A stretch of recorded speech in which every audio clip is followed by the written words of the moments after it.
என்ன கொஸ்டின் கேட்குறாங்கன்னா find the z transform find z transform z of cos of n pi divided by 2 plus pi by 2.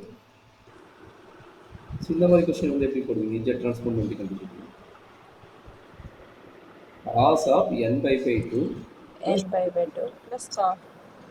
But maybe தெரிஞ்ச formula என்ன split பண்ணுமா sir? cos n theta formula தான் தெரியும் but இங்க ஆமா sir. என்னக்கு வெளியே பிளஸ் பை பை 4 வந்துருச்சு அப்ப இது வந்து சிம்பிளிஃபை பண்றது எப்படி பண்ண விடாது உனக்கே தெரியும் சொல்லுங்க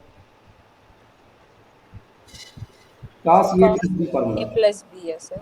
ஆமாடா கண்ணா அதேதான் சொல்றோமா cos n by 2 into cos pi by 4 இங்க வந்து பிளஸ் வரனால ரெண்டுக்கு நடுவுல மைனஸ் வரும் கரெக்ட்டுங்களா okay sir. cos a cos b minus sin a sin b.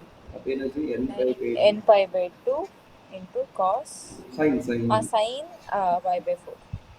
Okay taken அப்ப இது சிம்பிளிஃபை பண்ணுவீங்க இப்போ என்னங்கிறது என்னன்னா இந்த என்னங்கிற டைம் இருக்கிறது மட்டும் தான் நம்மளுக்கு இன்சைடு இஜெட் ட்ரான்ஸ்ஃபார்ம் வரும் மீதி இருக்கிற ரெண்டும் வந்து கான்ஸ்டன்ட் டைம் மாதிரி அதனால அதை ரெண்டையும் நம்ம வெளியே எடுத்துக்கணும் அப்போ உள்ள கொண்டு போனால் என்ன கிடைக்கும் cos pi by 4 Z transform of cos n pi by 2 minus sin pi by 4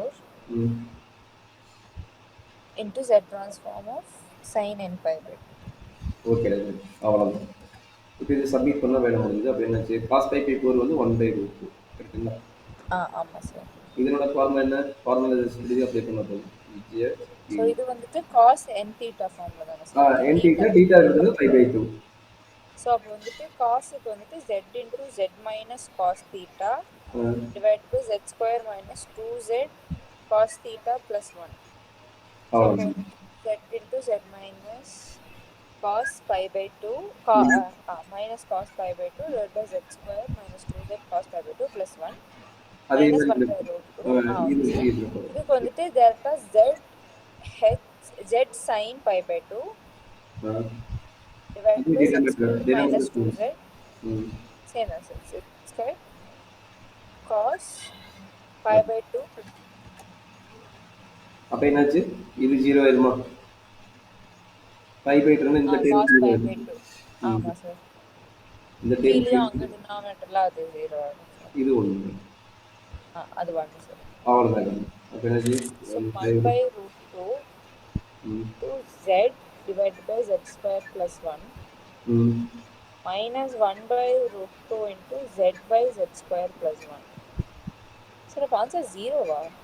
எப்படி 0 ஆகுது இங்க z ஸ்கொயர் இருக்குல்ல 0 ஆகுது இங்க z ஸ்கொயர் இருக்குது ஓகே அவசரப்பட்டு பார்த்துறாங்க கரெக்ட் அப்ப ரெண்டு காமன் வருது √2 z ஸ்கொயர் plus 1 இங்க என்ன கிடைக்கும் z ஸ்கொயர் minus z சரியாமா